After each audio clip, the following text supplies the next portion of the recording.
Every guitar geek's guitar journey is different. We all have our own unique path that has its own twists and turns and detours, ups, downs, highs, lows, you name it. But this next story I'm about to share with you actually starts with a question, and I'd like you to ponder this question. Can you still rock? Now, this question was posed after some time away from the guitar, and I think you'll find the answer and subsequent renewed interest in the guitar and a guitar journey that's seemingly incredibly fulfilling. I think you'll find the answer in this to maybe spark a little bit of a fire in you. Because sometimes when we take a while away from the guitar, it might feel like, gosh, do I have it anymore? Can I even do that? Well, let me introduce to you Kathy and her acoustic life story. Let's have a look. Well, it's kind of hard to pinpoint because it seems like I've always kind of wanted to play guitar. Even when I was a little kid, we have pictures of me holding guitars at different ages. I was really into Hart and Nancy Wilson, and just thought that Nancy Wilson was amazing. I kind of wanted to be her. So I ended up buying a Flying V, but I never really went too far with it. There were little fits and starts throughout. So it was a good 30 years that I was just kind of maybe playing a little bit here and there. But when I was 47, my husband gave me a gift certificate for guitar lessons. And it was funny because on the envelope he wrote, "Catherine, can you still rock?" And seeing the envelope, like I always go back to that silly envelope. But I'm getting verklempt just talking about it. But yeah, when it said, "Catherine, can you still rock?" And I looked at it and I just thought, yes, maybe I can. And so that was kind of what was lacking, I think, for a long time, was just like, I'm too busy, I can't. Or, other reasons why I just didn't have the confidence, I can't. Or I didn't really know anybody who was encouraging it. Well, I started playing with a group of people, guitar geeks in the area.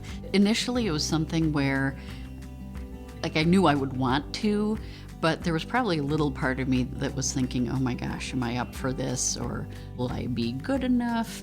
And I loved it from day one. We just clicked. I felt like these people are into music like I am, and it was so much fun. And even after we finished what we had kind of planned to work on, we just hung out and just jammed and sang together. I was on a high, when I left and was driving home, just kind of with a feeling like, wow, I can do this. It's something I guess I never imagined that I would be doing, or could do, or would have the opportunity to do. And so it finally feels like, here we go with the waterworks. But like that gal who wanted to be a musician for so many years is such as it is. She's doing it now. I'm Catherine Stevens, and this is my acoustic life story.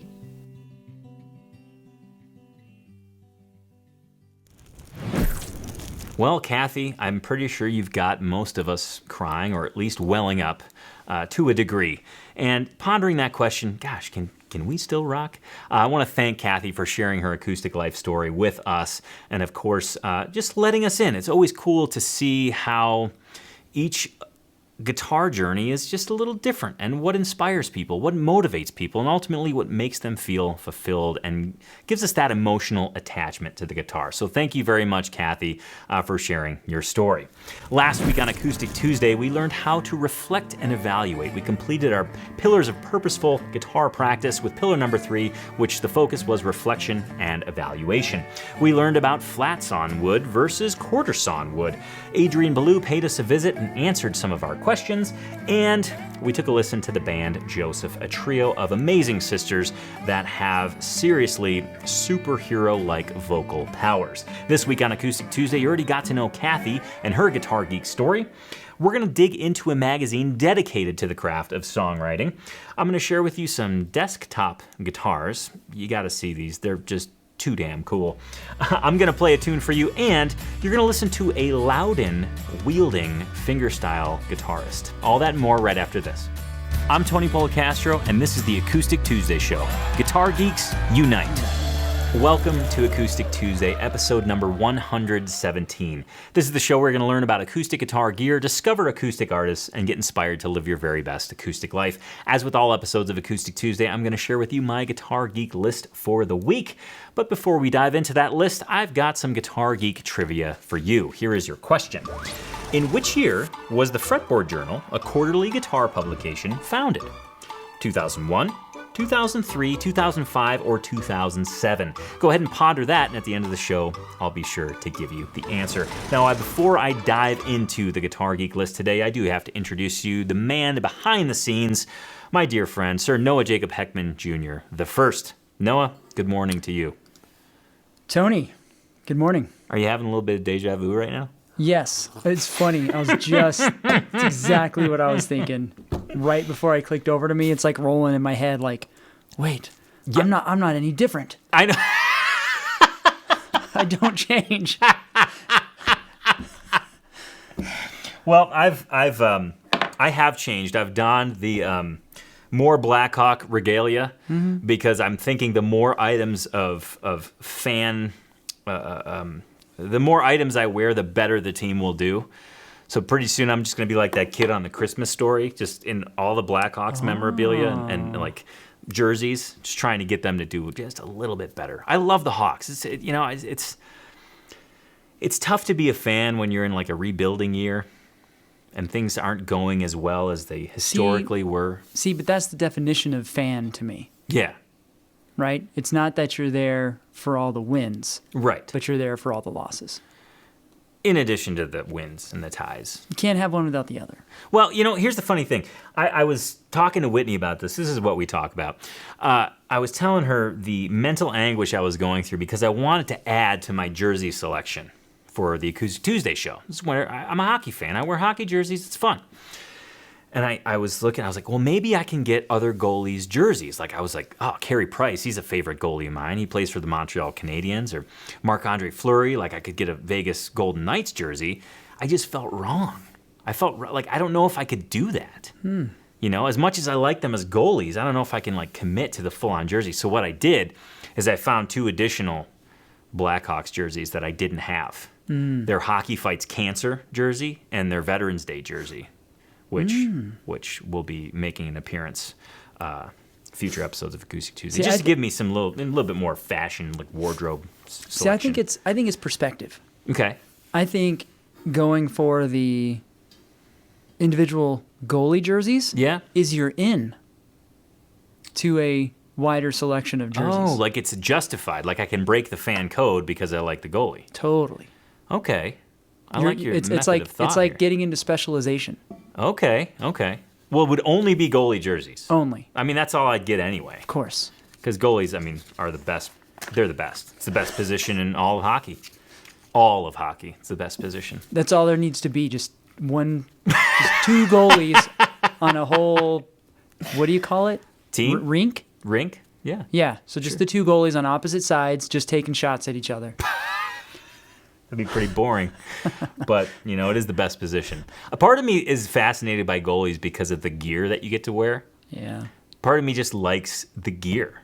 I was wondering I'm not scared to admit that. I was wondering when your ego was going to come into play here. It just looks cool. It does. You feel like a that. transformer out there. No, I get that. It's like, everybody's trying their hardest to shoot a puck past you, and it just hits you, and it doesn't even hurt. Well, that's not totally true. Sometimes it hurts. I just had this vision of both teams completely decked out in goalie gear. Just mashing each other. Well, moving right along back to other guitar-related topics. I've got a question, and it's one that I feel is an ongoing question for the Guitar Geek community, and it's our What Do You Think segment today, and it focuses on innovation from Taylor guitars. It focuses on V-class bracing. And the question I want to pose to you, and I want you to answer in the comments below, is this. Is V-class bracing here to stay? Do you think this is a fad that's going to go away, or do you think it's here to stay? Let me know in the comments below. And just in case you're not familiar with V-Class bracing, its development, or what it offers, I found a great video by Taylor Guitars when they were first introducing this bracing system that kind of explains its function. So here it is, and then we'll get back to my opinions on V-Class bracing. I inherited the X-Brace when I made my first guitar. It was how you made a guitar. Curiously, every guitar that I played out there in the world also used X-Braces, and there was this really wide variety of tones. The way the guitar's been braced in an X pattern, there's always a compromise really between the stiffness and the flexibility. We tend to say volume and sustain. And I know that bothered Andy. At the end of the day, there's only so much you can do. You go, okay, well, I kind of feel like I'm at the cul-de-sac. I'm at the end of this idea.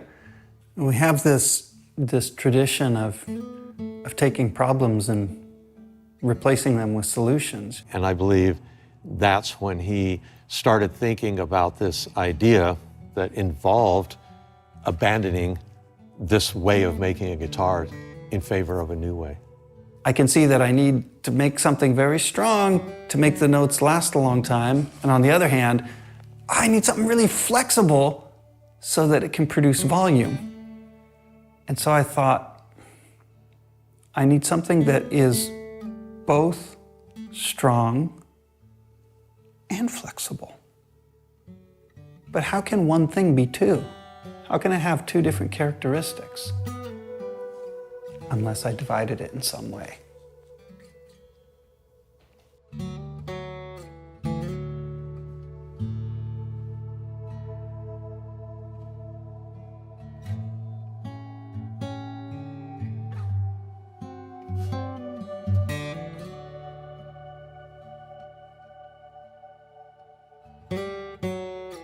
The V-Class idea fundamentally changes the characteristics of a top.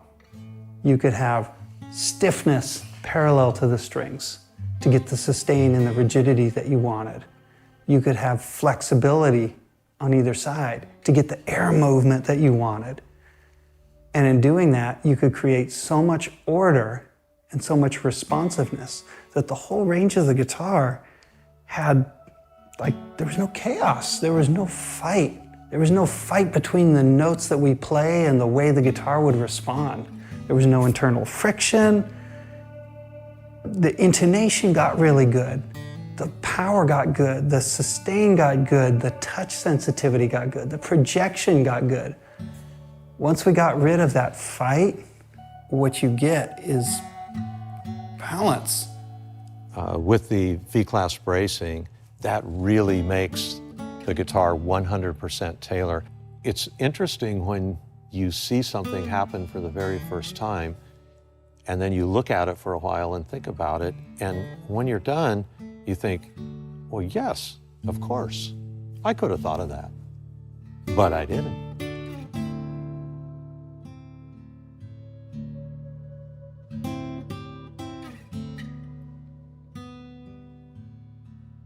Okay, so V-Class bracing, is it here to stay? And I think, in my world, in my opinion, in my experience, it's an emphatic yes. I do believe it is here to stay because I think it offers a different voicing than standard X bracing. Now, be careful, I want to highlight something here.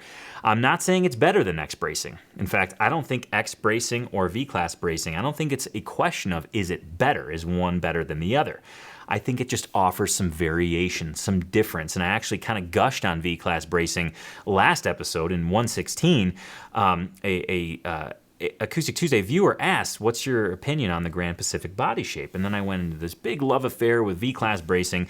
And really what it does, in my opinion, is it offers this wonderful mid-range punch, clarity, and projection. And I think it offers that more so than X bracing. Now, of course, there's exceptions on both sides of the coin here, but I do think V-Class bracing is here to stay. I think it's proven itself. I think it's an excellent innovation, and I want to tip my hat to the folks at Taylor, Andy Powers, Bob Taylor, everybody involved for bringing this to market. I know that's kind of like, like business talk or whatever, but, in an industry that is so steeped in tradition. I mean, X bracing has been around since the 1800s, even a little bit before that. To kind of say, actually, I think we could do this a different way. I think that's really darn cool. And for them to make a splash like they did and really stand behind it and put some thought into it, I think it's pretty awesome. So I think it's absolutely here to stay. Noah, I want to ask you what you think about V-Class bracing. What's your thought? Do you think it's here to stay? Do you think it's a fad? Well, I had never even heard of, I was almost going to say bracing period until, I was here with you. But correct me if I'm wrong. Now, this isn't a Taylor innovation, right? Like V-Class bracing has been around previously in the past. Yeah, I would say bracing innovations have existed. I believe one of the earlier one, I want to say Kashi was a builder at Gibson. I might have the name wrong, but he or she, I actually don't know if it's a male or female, introduced a bunch of different varieties of bracing patterns, some experimental bracing patterns. So yes, experiments have been done with bracing. Okay. V-Class is Taylor's version of a bracing innovation. There has been debate on whether or not it has existed in this form before, but I think this is Taylor's version. I'm going to call it a Taylor innovation. Okay. And that makes sense because knowing Andy, from what little I know about him through your relationship with him, that seems like something exactly what would happen. It would be their own version of and their own innovation. So I agree. I think it's here to stay. And I'm actually interested in the history on that. Like why haven't previous bracing innovations carried through like X bracing has? But knowing the work that Taylor has done on it and just what we've seen in the past year, I agree. I think it's here to stay. I just love, I mean, just in speaking on that, I just love that Taylor innovates. I think it's really easy within the acoustic guitar world to say, yep, this is what works, this is how it's always been done, and this is how it should always be done. But, it's okay to question that. I mean, not for the sake of just questioning it to be different, but actually saying, okay, well, I noticed that maybe there's an overwhelming bass response, or maybe there's this kind of this woof that happens with standard X bracing that maybe by introducing a different bracing system, it can get rid of that. So really fixing a problem that maybe we don't even realize we actually have with the way the acoustic guitar functions. Again, I'm not saying V-Class is better than X. Every guitar I own, save for the two Taylors I have here that they lent me, are X-braced. And I love my guitars. I think they sound great. I wouldn't change anything about them. But I think V-Class bracing has its own stake. I think it has its own voice, and I'm really happy that it's an option for us acoustic guitar geeks. But of course, we want to know what you think in the comments below. Is it fad or is it here to stay? Let us know your thoughts on V-Class bracing, and of course, I'll feature those comments in an upcoming episode of Acoustic Tuesday. Now, here's the question that's always getting asked among guitar geeks. Family asks this. Thanksgiving is coming up, and usually somebody asks, maybe a relative you don't always hang out with, hey, do you play guitar? And the response is, yes, I play a little guitar. And you've all maybe seen that comic where the artist draws a tiny guitar in the person's pocket, the guy's out on a date, and the potential, is it a suitoress? The potential, I was going to say suitor. Wait, isn't that like a board with like a bunch of meat and cheeses to try? That's charcuterie. Oh. And I was even going to say. Sorry. and I was even thinking like chartreuse board in my head. I was wrong on so many. Anyways, this guy's out on a date, and the girl, the female, asks him, do you play guitar? And he says, yeah, I play a little guitar. And you see this little guitar sticking out of the back of his pocket. Haha, funny. But actually, it's not a joke. It's a reality. Let me introduce to you Axe Heaven. Axe Heaven actually makes quarter scale replica guitars, and they're very detailed and they're very cool, and I think they make an awesome addition to any guitar den. A couple of the ones I've selected for you to see. The first one is the Stevie Ray Vaughan one, which I just think they did a great job with. It's very cool. It's a Fender licensed thing, you know, for all the, you know, making sure that it's exact with the headstock shape and all the legal stuff. They also just commissioned a series of Jerry Garcia inspired guitars. So you'll see those on their website. And also for us acoustic guitar lovers, you'll see the John Lennon J160E. You'll see another, they've got a couple different Beatles ones, a different artwork on them. They also have a Bruce Springsteen one. Some years ago, they did a Melissa Etheridge Ovation 12 string. So they do all these really cool, faithful replicas of big guitars, but done little. So now you don't have to feel guilty when you ask your spouse for a new guitar this coming holiday season. You know, for somewhere around 30 to 40 bucks, you can get a new guitar. It just happens to be one you can't play, and you just set it on your shelf. Now, here's how I was turned on to these. So for the longest time, Johnny Winter is my first guitar hero. He's the guy that my dad said, you gotta check this guy out. And as soon as I listened to Johnny Winter, I was floored. And Johnny Winter played a Firebird, a Gibson Firebird. I want to say it was a 1963 with banjo tuners. You know, it's just a cool looking guitar. Very borderline flamboyant guitar when you think of guitar shapes.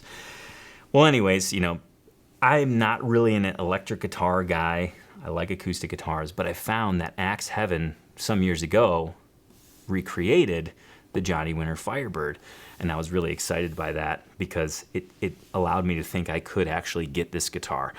So anyways, that's how I found these. I think they're way cool. You can spend hours on their website. They've got guitar after guitar, different models. They got Kenny Wayne Shepherd models. They've got George Lynch. They've got some Kiss-inspired stuff. Like I said, the Beatles. It's just guitar geeky, plain and simple. So check these out. I think it's a perfect Guitar Geek stocking stuffer. To learn more about them, go to acousticlife.tv/AT117. Again, those are brought to you by Axe Heaven. Any basses?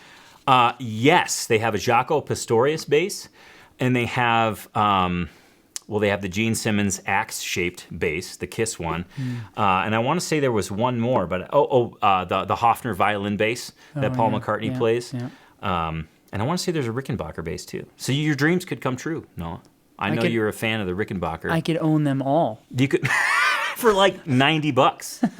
You could just come home and be like, Heather, I got 3 basses today, and just leave it at that. But they're cool. They come with like little cases, and I think the attention to detail is pretty awesome. It's kind of like the equivalent of, I remember my mom and my grandma collecting Precious Moments dolls. Do you remember those, Noah? Do you have any experience with those? Precious Moments? Yeah. Yeah, that triggers something in my head. My grandma had like a huge curio cabinet of these statues or whatever they are.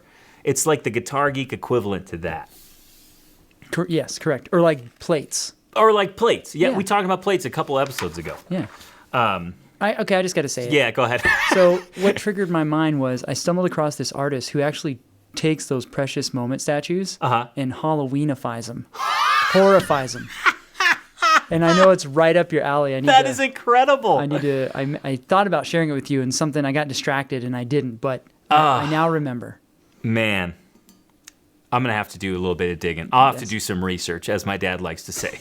Got to get on the computer and do a little bit of research. Well, speaking of getting on the computer, I wanted to dig into some comments from episode 114. Noah was just talking about horror stuff. That was our Halloween episode. As you may know, we tried a couple of scientific experiments that didn't go so well, but, it was spooky nonetheless. So our first comment comes from Rick C., and he says this, and Rick, I just want to thank you for keeping the streak alive.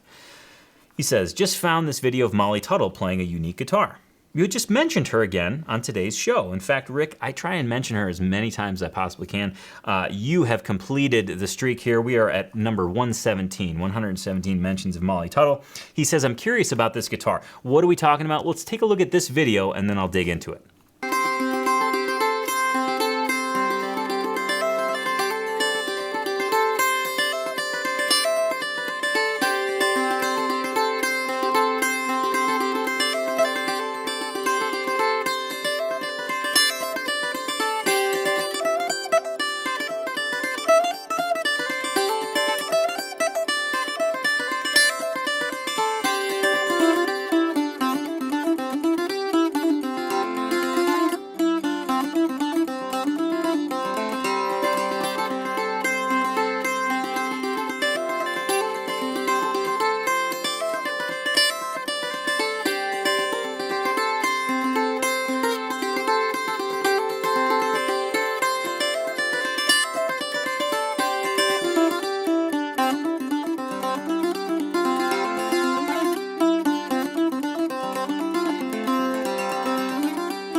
Okay, this is a short scale 12 string with a smaller body. The guitar in particular is, I want to say it's built by Violette.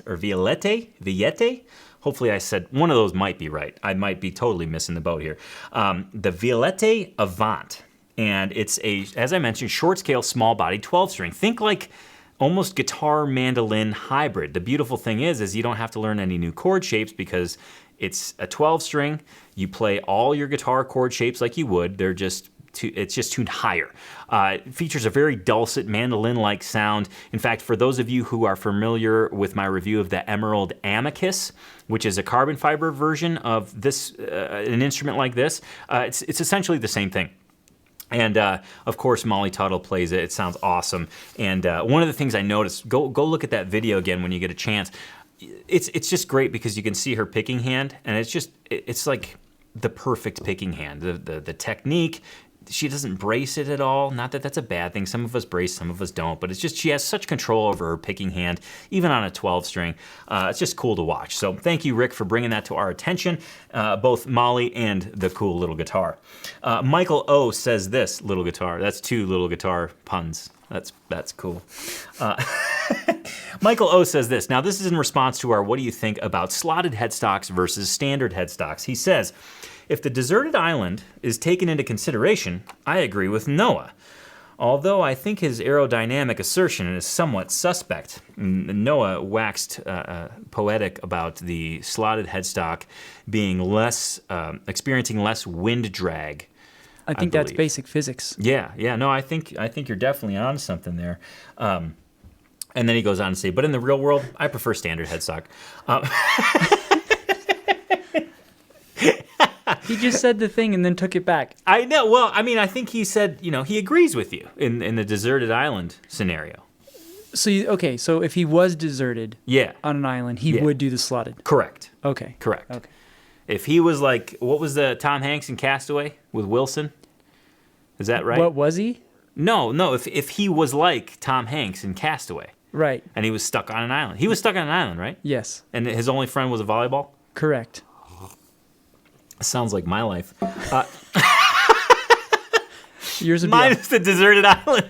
With a hockey puck?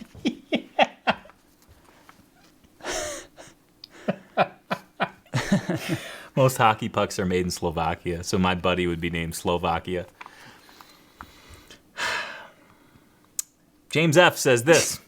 First, thanks for your support of Guitars for Vets. Secondly, I just completed Guitars for Vets on September 17th and was given a Yamaha FG800. Congratulations, James. Congrats on your graduation from the program.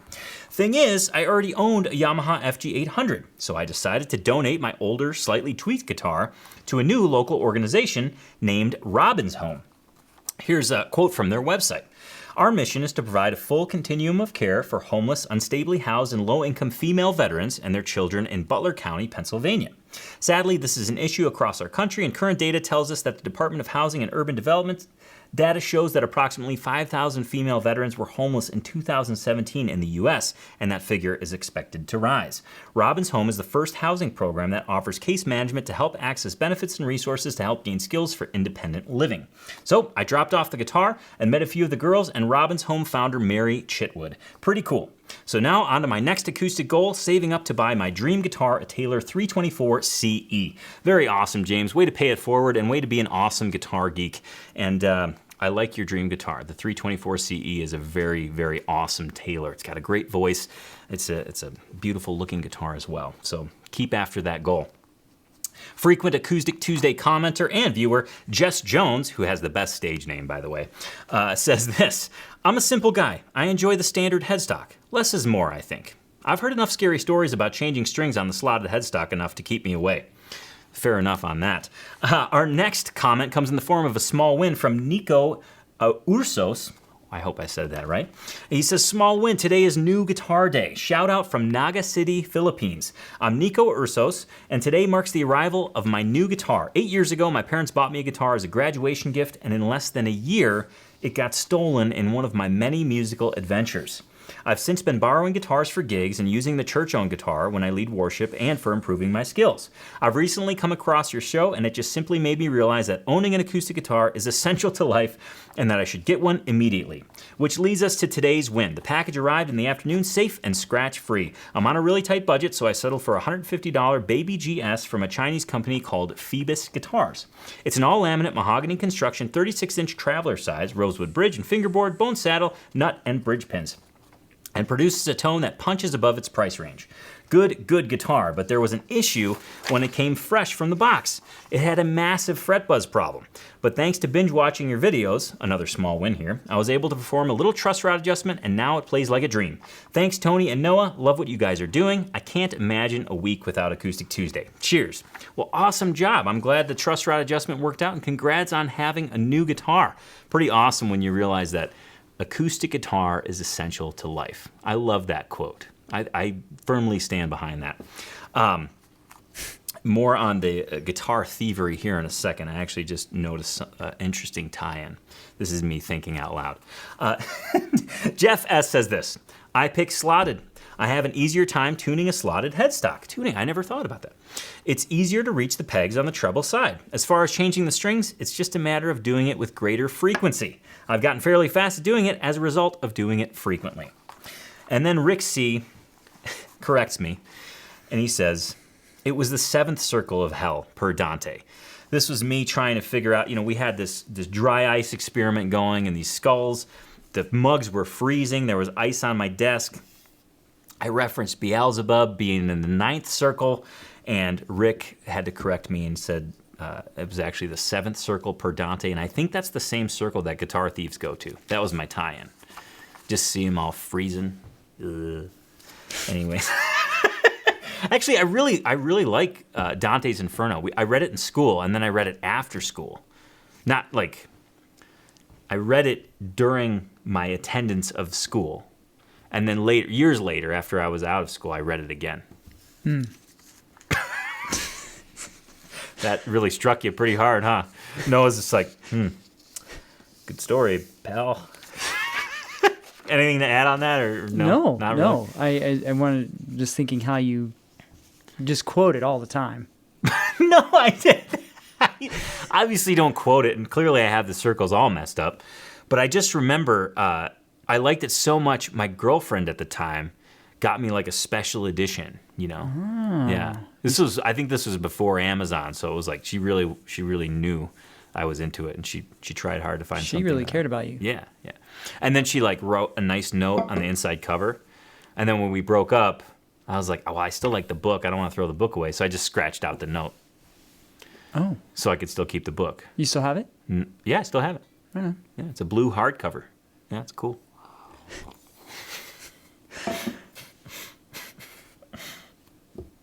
I almost spit coffee everywhere just now. All right, well, coming up, we've got the Artist of the Week and, of course, the mailbag, your trivia answer. But first, I want to dig into a magazine that's dedicated solely to the songwriting craft.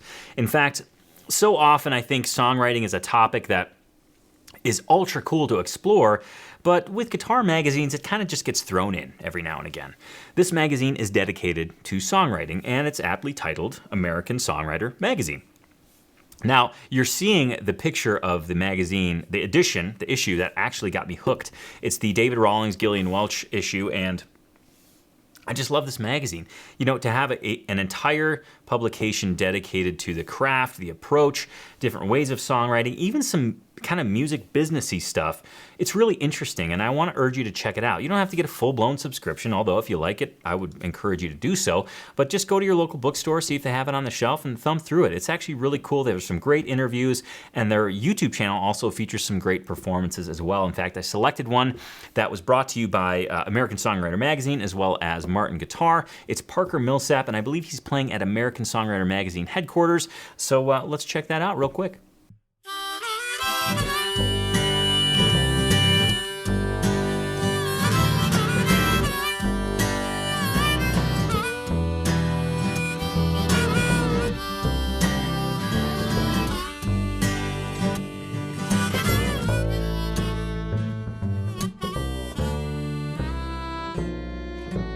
Preacher said today is is coming. When the trumpets sound and the All right, to learn more about that magazine and get a link to the website, please visit acousticlife.tv/AT117. Now, speaking of visiting acousticlife.tv, man, the guitarsenal well is getting shallow, and I'm getting a little worried, but I know you guitar geeks will rise to the occasion. Maybe you've got some free time, the holidays are coming up. Just gather all those guitars in one room, get yourself a guitarsenal shirt, take a picture and submit it at acousticlife.tv. Once you go there, you'll see the submit link in the top menu. Click on it, you can upload your picture, and then tell us a story about your guitar collection. Don't forget to name all those guitars so we know what we're looking at. And of course, I'll feature you on an upcoming episode of Acoustic Tuesday. Now, today's guitarsenal is one that, well, it hits me right in the feels because it's from my hometown, Schaumburg, Illinois. Yes, I saw the submission and I was just floored. And I saw that it was Tom Anderson, whom I don't know, even though I grew up in Schaumburg. But I saw it was from Schaumburg, Illinois. So I was like, oh my gosh, this is so cool. And he says this: I'm a proud TAC member and I'm recapturing the joy. This beauty was my high school graduation present to me in May 1970. It's an Ovation Balladeer 2 12-string and needs some love, but is still the most amazing tone and sound I've ever heard. It serenaded my friends, girlfriends, wife, and kids, and kept me incredible company over the last 50 years. I love the mission and the cause, have the sweatshirt and the tee. Keep this going, Tony. Well, thank you very much, Tom, for taking the time to submit that picture. Thanks for supporting our cause, the Acoustic Tuesday for Vets fundraiser that just concluded. Thank you for participating in that and, of course, sharing that picture with us. And next time you're driving around Schaumburg, just wave hi at Schaumburg High School. I went there for a couple years. Jane Addams Junior High, Campanelli. That was my stomping ground. Give those places a solid tip of the hat for me. Thanks again, Tom. And speaking of Guitars for Vets, I wanted to highlight a couple graduates. Guitars for Vets is an organization that spreads the healing power of music to our veterans coming home who are having hard times adjusting to civilian life, maybe dealing with some PTSD issues and things like that. And Guitars for Vets' main mission is to help our veterans discover the healing power of music, something that I know all of us guitar geeks can relate to. And I wanted to highlight two graduates from the Richmond chapter, the Guitars for Vets Richmond chapter. Brock recently graduated, as well as Cody, and I want to congratulate both of them on their graduation and also wish them luck in their continuing guitar journey. Welcome to the Guitar Geek family, and just give thanks to everybody within the Guitars for Vets organization. That's from the administrative offices all the way down to the students, the people that host it and offer their facilities, as well as the volunteers. It takes a lot of people to keep that organization going, and I just want to say thanks to everybody. It's amazing to see what happens when guitar geeks join together. They can really make an impact. And part of me sharing these G4V graduates is to just show you the people that this program is actually affecting and helping out. So cheers to them, and thanks to everybody involved with Guitars for Vets. All right, moving on to the mailbag. Now, some interesting arrivals. I was just surfing the net, as the kids say, surfing the web, as the kids say these days, and I found that some time ago, Neil Harp published the Stella guitar book. This just came in. In fact, it's so cold here, I was actually fearful of opening it. Sometimes when the books are cold, you can crack the binding. So I haven't opened it yet, but I'm excited to dig into it. It's actually the guitars of the Oscar Schmidt Company, and judging by the back picture, some pretty awesome stuff in here. So I can't wait to give you all a full report on that. And also the folks at Journey Instruments sent us the Overhead First Class parlor guitar that I believe just came out, or at least just became available. So I cannot wait to dig into this and offer it up a full review as well. If it's anything like the other Overhead that I tried that accompanied me on my trip to Chicago, I'll be floored. This is actually a little bit smaller package, and immediately I noticed that it may be a little bit easier to travel with because it's smaller. It seems to be, the weight seems to be distributed a little bit more evenly. So anyways, that's the mailbag. Noah. What? Did USPS bring any amazing things to your mailbox? No comment. That's like the weird, like, after a hockey team loses and the head coach has to do the press conference, they're like, so how'd you think your team played? And it's like the most obvious question. It's like, why are you asking that? And they're just like, yeah, no comment. It's the most awkward thing in the world. I thought about saying I plead the fifth. Yeah. But I thought no comment was, it was a better fit. It was a better fit. Yeah, I didn't receive anything in the mail. That's okay. Yeah. It's okay. There's, you know, the mailboxes are always, it's a question mark. It's like gambling. You never know.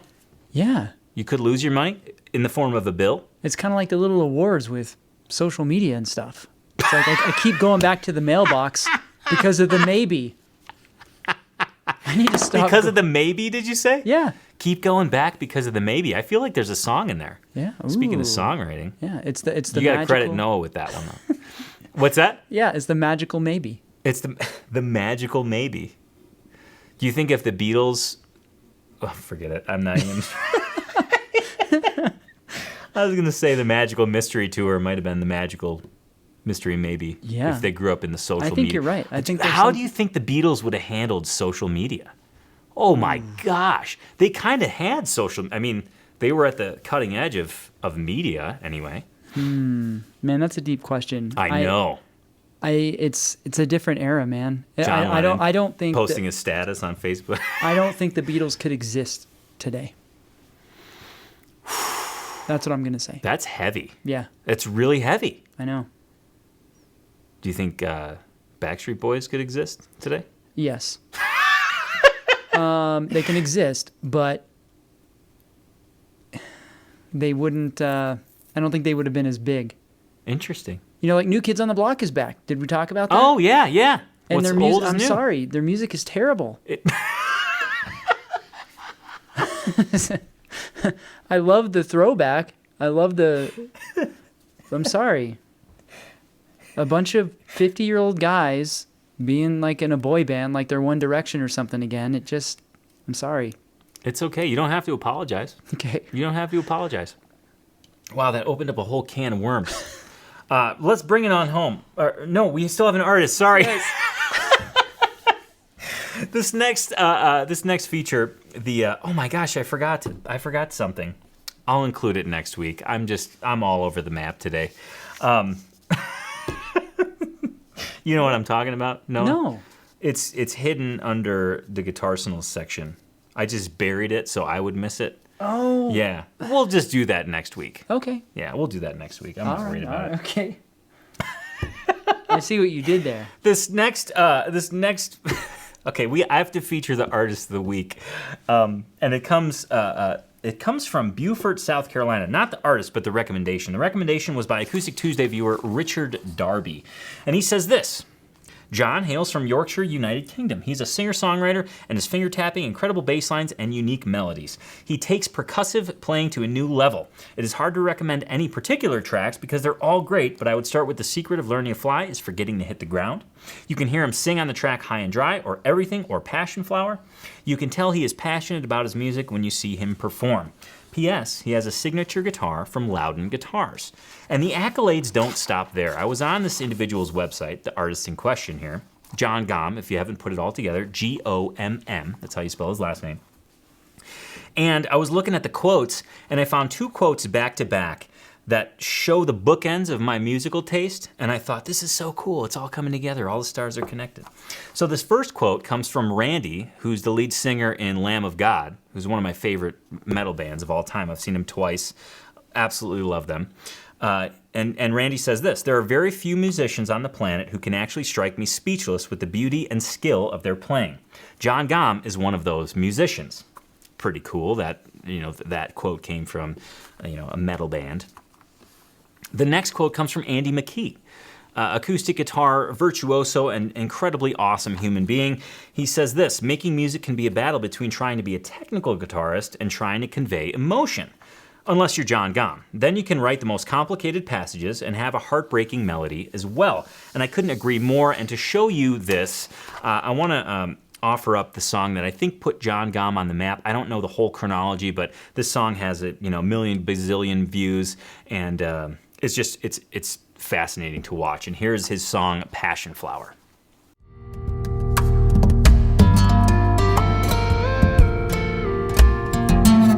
Born in your tiny prison cell, a million times smaller than you are. One single drop when you're risen up.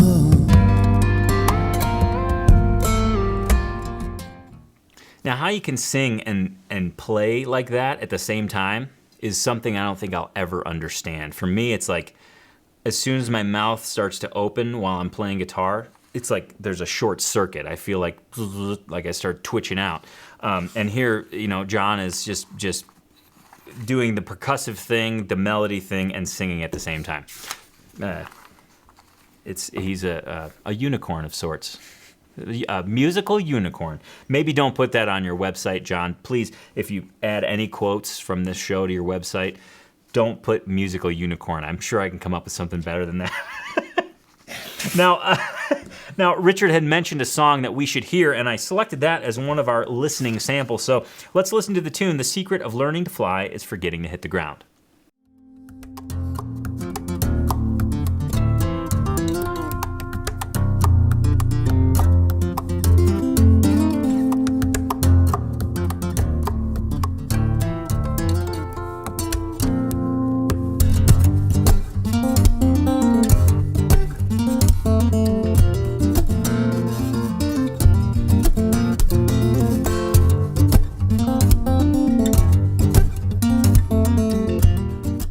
Pretty fun to listen to, and it's just awesome to hear how many sounds he actually gets out of the guitar. And then let's listen to one more just for good measure. This song is entitled What's Left for You.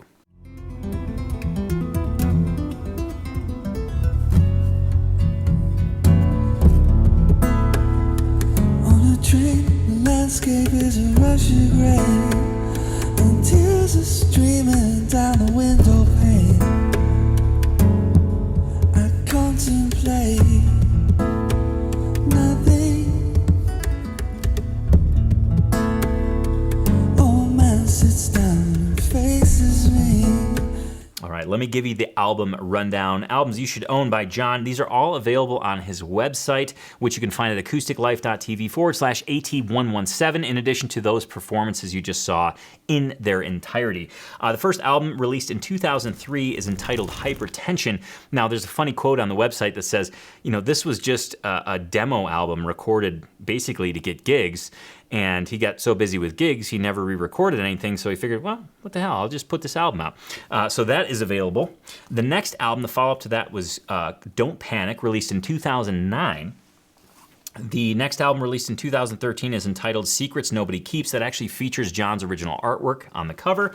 And then another album featuring his artwork is a live album entitled Live in the Acoustic Asylum, released in 2015. As I mentioned, all those are available on his website. You can visit those.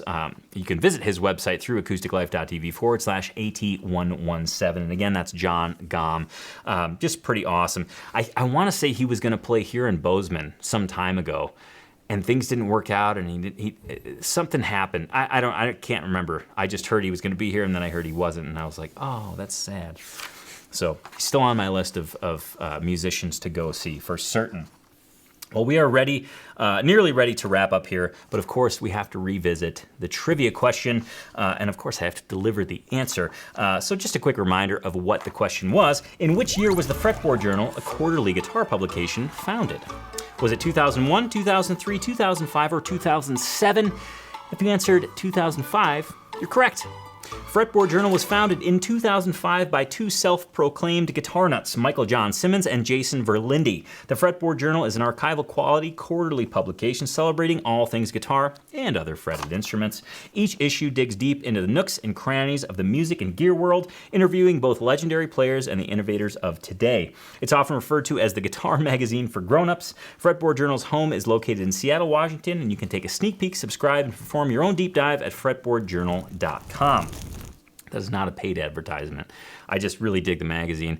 And I think if you're a guitar geek, it's something you should definitely have on your radar.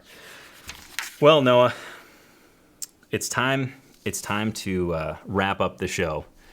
And I have to say, I was gonna go into this, some sort of wonderful monologue about, walking down the street, picking flowers and things like that. But I have to be serious for a second. Thanksgiving is coming up, and I want to give thanks to you, Noah. You have been with us for 117 Acoustic Tuesday episodes, and each one in my humble opinion, has been better than the last. And I've enjoyed thoroughly doing this show with you.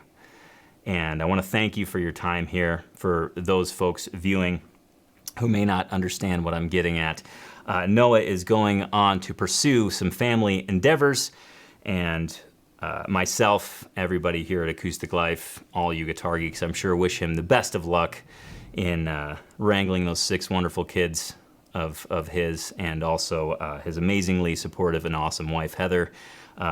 They're turning a new chapter, and we wish them the best of luck. All of us guitar geeks give you a big cheers and a big best of luck, and it's been pretty damn awesome to do this show with somebody I consider one of my best friends. So thank you, Noah, and cheers to you and the fam. And I don't know what to say after that. That's okay. That was. I couldn't have said it better myself. I handle difficult things with humor, and there was no humor in that. I'm just trying to be sincere. I was gonna crack a joke right at the end, but I'm like, I think I'll let that one hang out. That felt good. No, thank you very much. This experience has definitely been life-changing for me on many, many levels. And so, yeah, I have no doubt that the Acoustic Tuesday show will continue to flourish and grow and continue to be fun and amazing.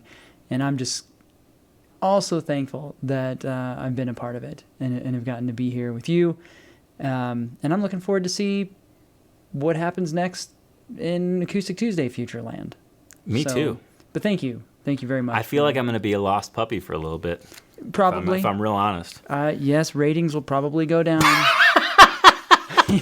But there'll be a dip for a time, but Yeah. I think you'll pull through. Well, I appreciate it, Noah. And again, thanks for everything that you do and have done. And thanks for just being an awesome friend. I couldn't have imagined this going any other way but awesome. And as shown from Acoustic Tuesday episode 1, it's just been a fun trip. So cheers, man. Sure has. Thank you very much. Cheers to you. With that, let's take a sneak peek into next week. And I was going to not do a joke, and I'm reading what I wrote, and I'm like, oh, no. Next week on Acoustic Tuesday, we're going to listen to an artist named after a rare ungulate. I'm going to give you your guide to post-turkey consumption viewing, and I'm going to offer up a loaded question for our What Do You Think segment. Yes, that's all happening next week on Acoustic Tuesday. I want to thank you for joining us today. I want to wish you the best Tuesday and, of course, the best rest of the week. Remember, you can catch Acoustic Tuesday every single Tuesday at 10 a.m. Mountain Time here on YouTube. And, of course, for your Acoustic Tuesday fix in between Tuesdays, please visit acousticlife.tv, where you can do a deep dive on anything I've ever featured on the show, see the shenanigans, visit past items, and, of course, there are purchase links and deep dive links on all of those things. So thank you again for joining us today. Thank you for sharing your valuable time with us. And remember, Guitar Geeks Unite. Cheers.